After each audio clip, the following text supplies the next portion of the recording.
Olá a todos! Iniciaremos o nosso conteúdo por Fundamentos de Bioquímica, parte 1.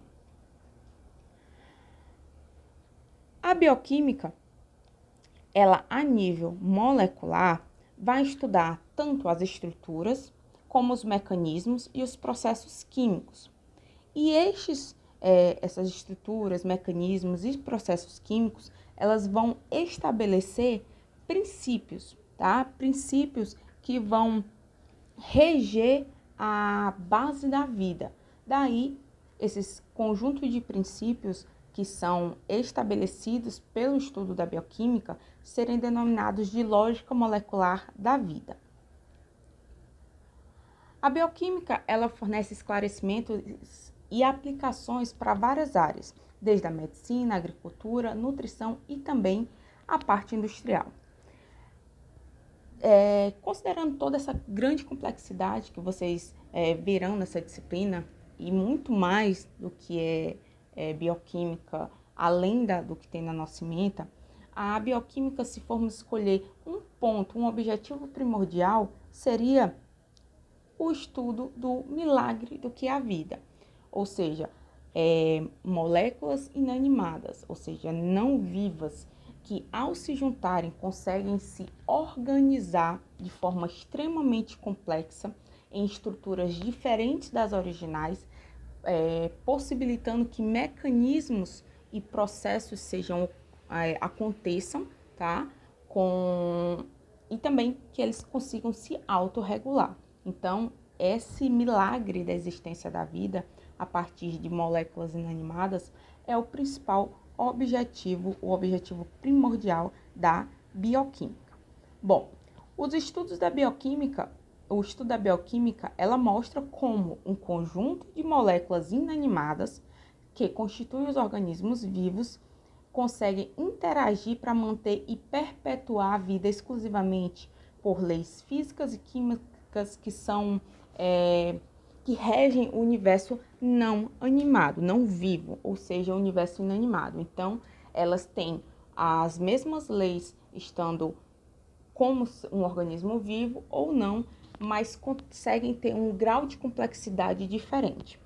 Outro ponto importante para nós conhecermos é o termo biomolécula ou moléculas biológicas, que são moléculas que compõem as células dos organismos vivos e vão participar tanto dos processos para manutenção, para reprodução dos seres vivos, como também da sua estrutura.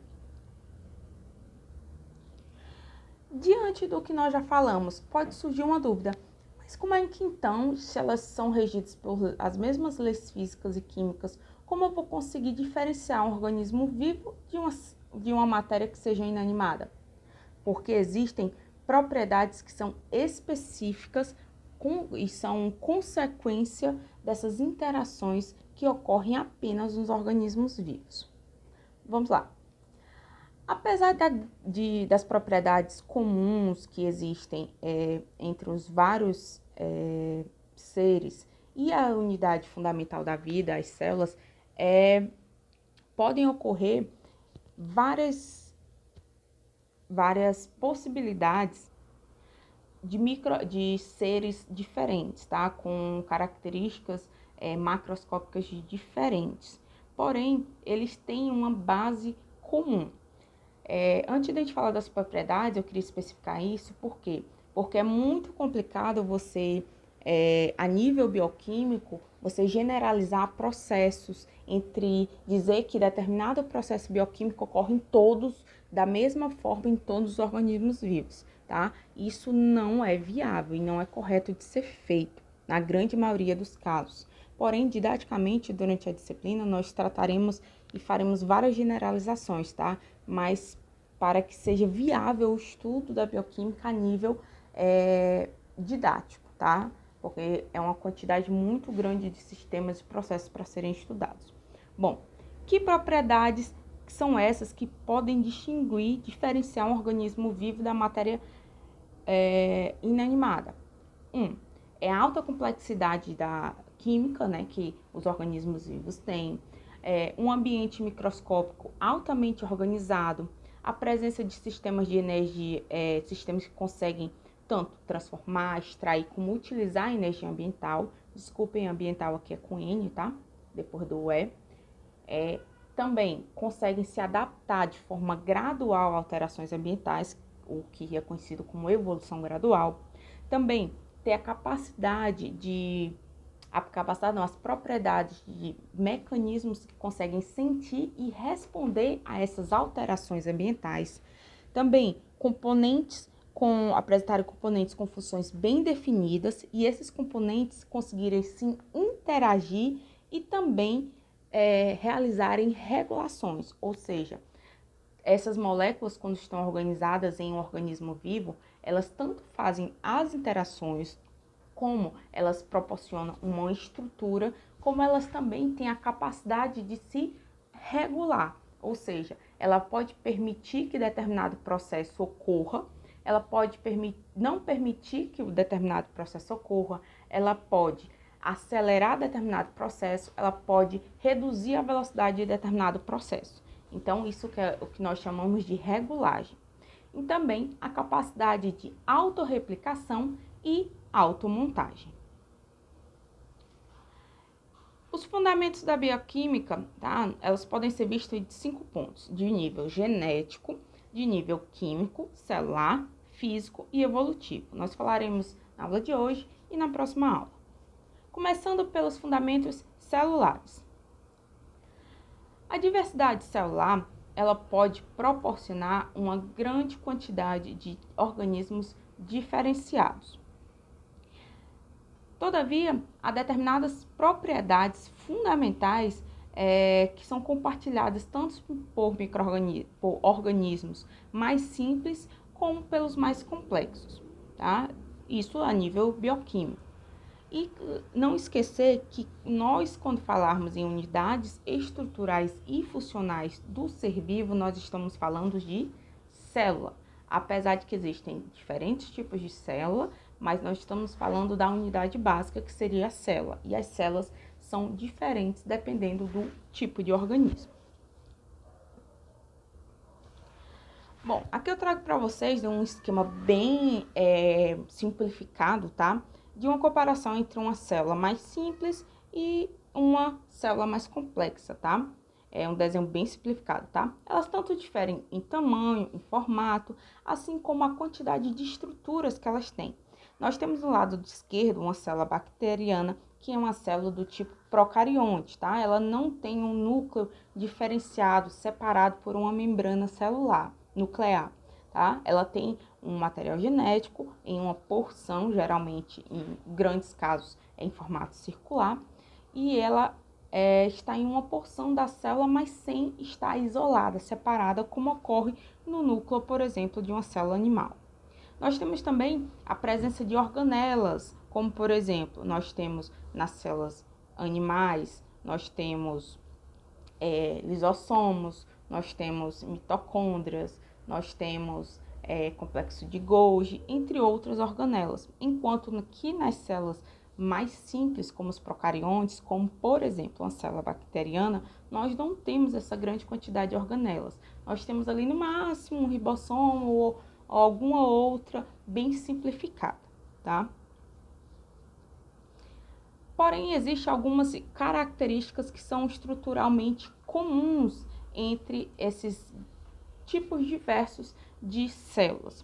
Nós temos a membrana plasmática, o citoplasma, o núcleo ou nucleoide, dependendo, né, se é uma célula procariôtica ou eucariôtica, e os ribossomos também estão presentes nos dois tipos. Aqui especificamente alguns fundamentos sobre a membrana plasmática. Nós veremos um tópico só sobre membrana e sistema de transporte, né? Mas aqui só para vocês terem já uma noção. Aqui nós temos um esquema de uma membrana plasmática básica. Nós temos esse pontinho aqui, ó. Nós temos esse pontinho amarelo e com esses dois tracinhos, tá? Nós temos tanto essa molécula em cima como embaixo. Isso são fosfolipídios. Esses maiores em roxo são proteínas, tá? Então, nós temos uma membrana que ela é lipoproteica. Então, ela tem lipídios e ela tem carboidratos, assim como e ela tem proteínas e lipídios, assim como também podem ter carboidratos, ok? Então, ela é um tipo de membrana que ela vai ser seletiva, então ela não vai permitir a passagem de todos os tipos de substâncias de dentro da célula para fora da célula e de fora da célula para dentro da célula.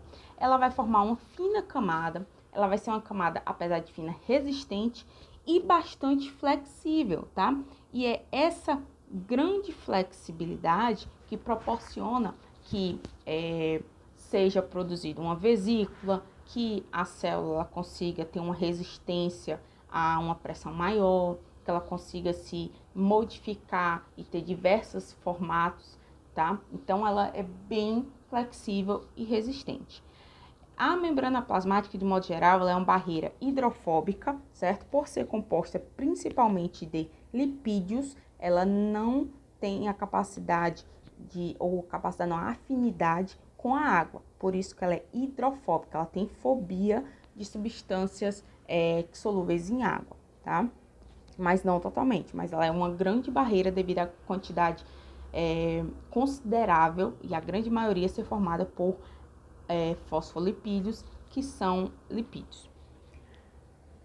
Proteínas de transporte receptoras e também as enzimas de membrana, que vão participar do processo tanto de transporte, principalmente de transporte de substâncias para dentro da célula e para fora da célula. Bom, algumas características bem básicas em relação ao citoplasma, tá? O citoplasma, ele é composto pelo citossol, ou seja, a parte aquosa que tem entre as organelas, tá?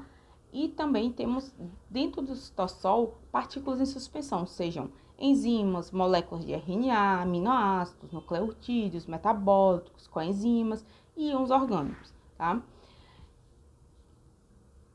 Ou seja, é uma parte líquida que é bem concentrada. Então, você consegue, né, retirar várias substâncias, extrair, separar várias substâncias de um citossol, que não necessariamente são organelas. Bom, a mesma imagem que nós tínhamos aqui, tá? Falamos antes, mas em relação ao núcleo nucleóide. Todo tipo de célula tem que ter pelo menos um, certo? Ou ela vai ter, seja procarionte ou eucarionte, ela vai ter ou um nucleóide ou um núcleo, mas também pode ter mais de uma dessas estruturas. E eles vão conter o genoma, que é um conjunto completo de genes que é composto por DNA.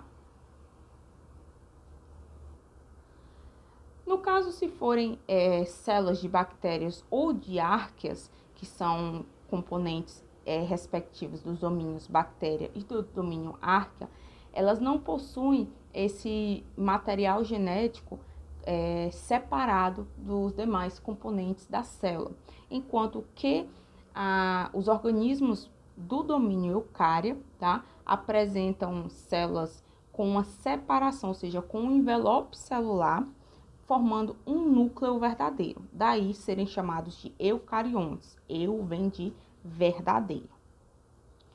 Existem várias diferenças entre as células procarióticas e eucarióticas. Por exemplo, semelhanças, tá? Elas podem ter os mesmos tipos de biomoléculas, como proteínas, lipídios, carboidratos, ácidos nucleicos, e algumas reações similares, como alguns tipos de metabolização de nutrientes, de produção de proteínas, de armazenamento de energia, mas também há várias diferenças, tanto a nível de estrutura, de parede, de membrana, presença ou ausência de organelas. Então, há grande diferença entre essas células.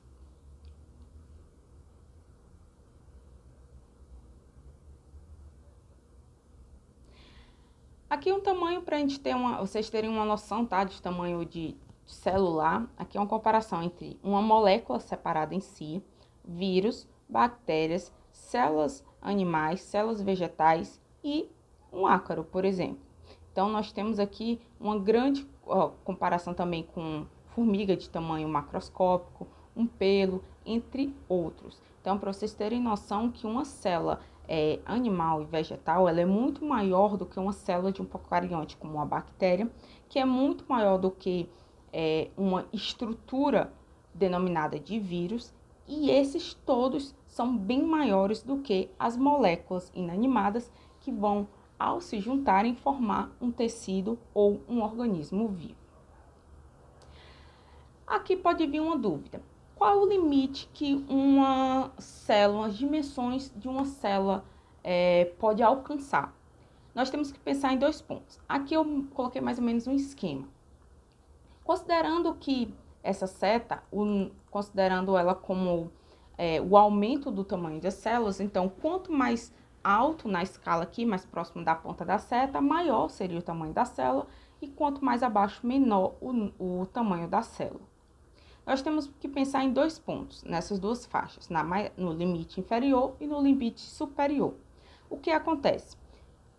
Para que uma célula tenha um tamanho mínimo, ela também não pode ter, ela tem um mínimo de tamanho. E esse mínimo, ele é determinado, tem um limite pelo tamanho e a quantidade de tipos de moléculas que necessitam estarem existentes para que elas formem a estrutura mais básica de uma célula procarionte, por exemplo, a menor possível. E o limite superior, ou seja, o maior tamanho que uma célula pode ter, é limitado pela taxa de difusão das moléculas de um soluto nos sistemas aquosos. Ou seja, por exemplo, se você necessitar, aqui nessa imagem da esquerda, tá? Se você necessitar de determinada organela necessita de oxigênio. Esse oxigênio vai ser absorvido aqui, ó, na superfície, na membrana, no número 1, e ele vai ter que se difundir até o ponto 2, a organela que está no ponto 2, certo? Então, existe uma relação entre a área superficial dessa membrana, essa parte externa, e o volume dessa célula. Então, quanto maior o tamanho da célula, menor é essa relação entre área e volume. Nesse exemplo que nós estamos falando, com o aumento do tamanho celular, a relação entre área e volume vai diminuindo, até que o metabolismo ele consiga consumir todo o oxigênio, tá, existente, e vai consumir de forma rápida, muito mais rápida do que pode ser suprido pela difusão e também pela permissão de passagem desse oxigênio através da superfície da membrana externa da célula. Assim, algum metabolismo com processo que requer oxigênio acaba se tornando impossível quando o tamanho da célula aumenta além de um determinado ponto. Sendo assim, este é o nosso limite superior teórico, né, de um tamanho de uma célula. Seria exatamente essa taxa de difusão, essa capacidade de taxa de difusão para suprir substâncias que são necessárias para continuar o metabolismo. Aqui nós temos um esquema, por exemplo, nós temos o mesmo volume, porém em tamanhos diferentes. Nós tivemos aqui na situação 1, uma célula bem grande, nós temos a relação entre a área e o volume de 0,3. Quando nós temos esse mesmo volume, porém dividido em 64 partes menores, porém que juntas têm o mesmo volume de uma única célula grande, nós temos uma relação de área-volume 4 vezes maior. Então, é 4 vezes mais eficiente esse processo de difusão de solutos, de substâncias nos sistemas aquosos, tá? Então, deixei aqui uma dica. Quanto maior o volume celular, menor a relação área-volume e vice-versa. Quanto menor o tamanho celular, maior a reação área-volume. Bom, as células, os seres vivos, eles são divididos em 3 domínios, certo? Inicialmente, houve uma divisão entre os organismos para serem do domínio bactéria e do domínio arquea. Ou seja, houve uma divisão muito cedo dessas diferenças de células. E do domínio arquea, houve uma ramificação para a produção, para a existência, né, de células com características de eucariontes. As células de bactérias e das arqueias, elas vão ter citosol, nucleóide e também plasmídio, todos estão dentro de um envelope celular, tá? E já as células eucarióticas, elas vão ter um núcleo diferenciado, separado, e são multicompartimentadas, vão ter vários compartimentos dentro da célula de uma forma bem complexa, com determinados processos que são segregados de acordo com o tipo de organela específica, e essas organelas podem ser separadas e até estudadas isoladamente.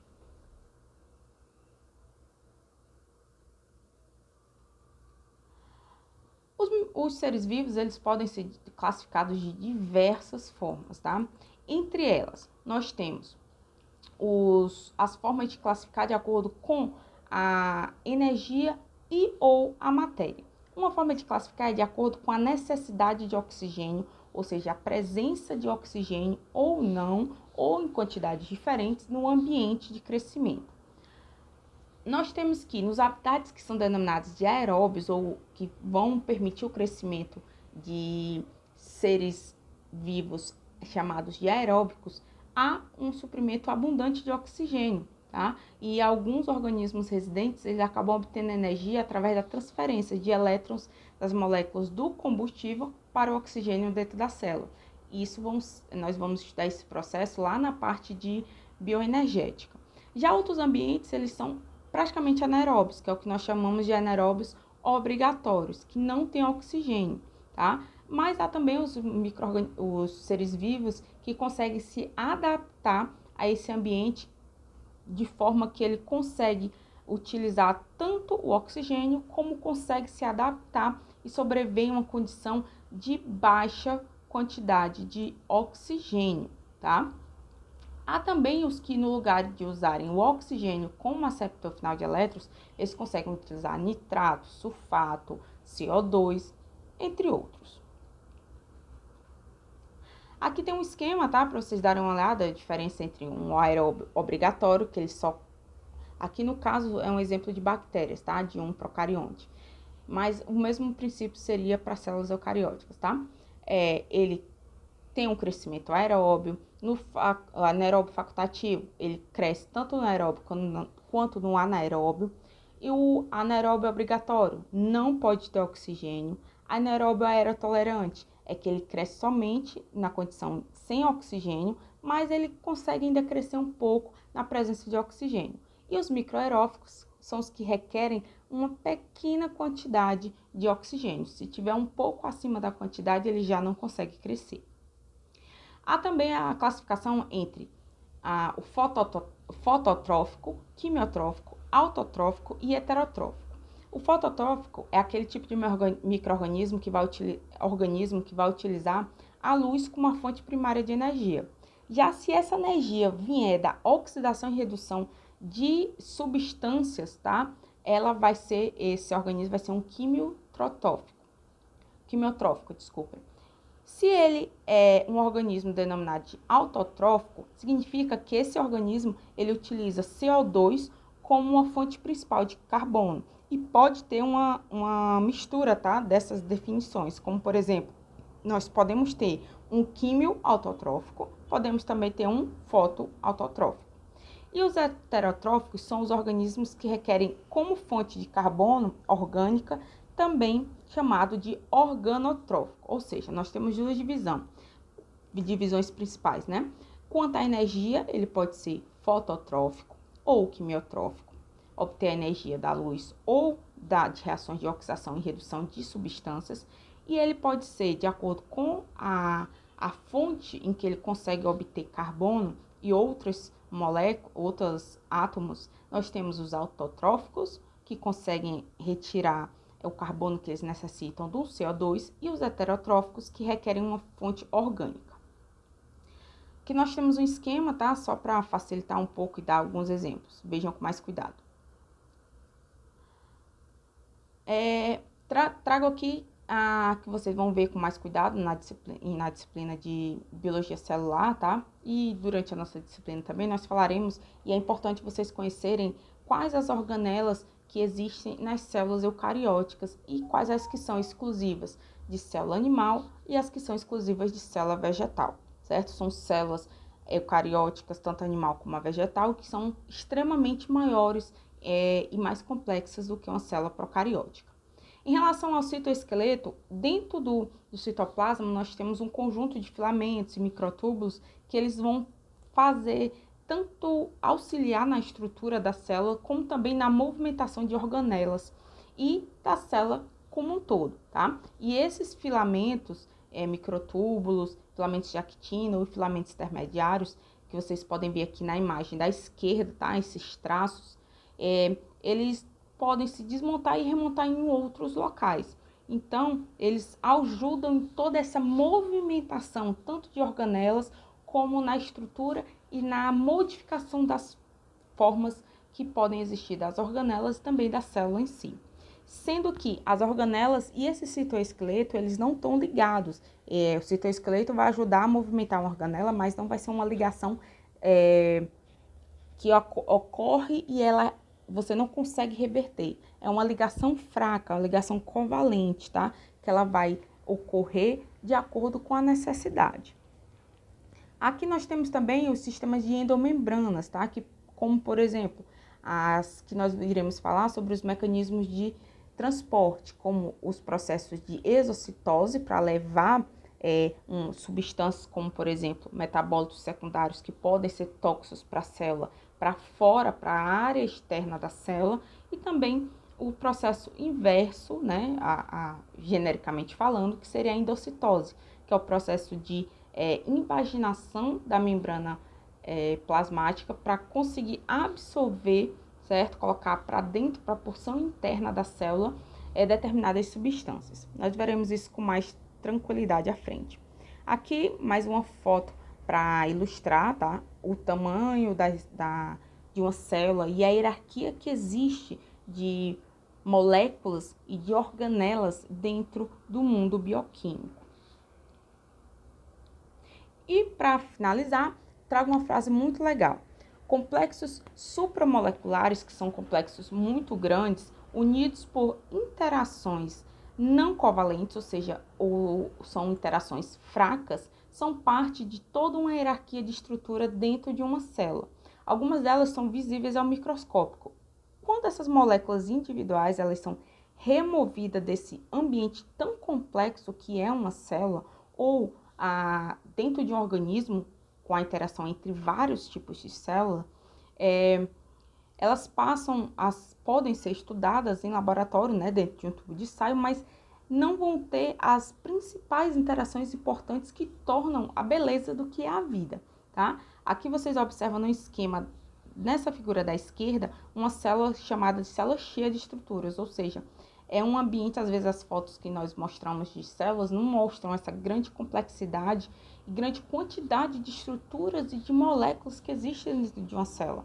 Então, elas estão constantemente interagindo. Então, quando você estuda um organismo, ou uma organela, ou uma substância isoladamente, ela é muito diferente de quando você estuda o mecanismo dela em funcionamento dentro da célula, sempre interagindo. Por isso que é tão complexo estudar bioquímica. E para finalizar aqui, todas as aulas eu vou deixar alguns termos importantes. Dou a dica a vocês de pegarem esses termos, colocarem as definições, fazerem tipo um glossário, tá? Porque vai ajudar na média da pontuação das notas de vocês, tá? A entrega correta e na data desses termos, ok? Aviso a vocês as datas de entrega. Tchau, tchau!